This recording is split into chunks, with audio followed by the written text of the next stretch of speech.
is the water's coming out. So the water comes out there. You put a finger in it. Yeah. And then the water comes out. And then you pour it into a bottle. And then you put it in the hose pipe. And then you shine out your pool. Wow.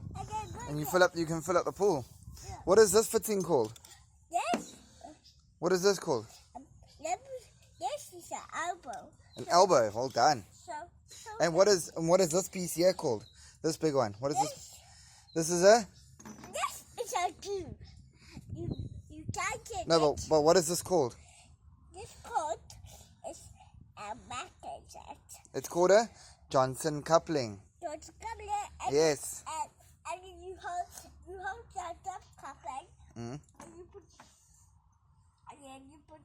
And then what I want you to do is I want you to take this elbow off. Okay. Take this elbow off and put this nut onto the pipe. Okay, then let me do it.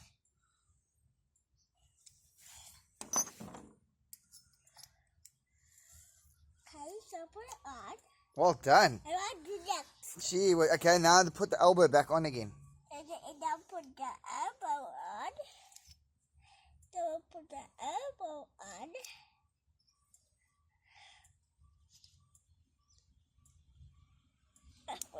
Well done. Hey, Jeff? Gee whiz. I put more elbows on. Yeah, but in order to put another elbow, you have to put a piece of pipe between the two. Ah. Now we keep it up.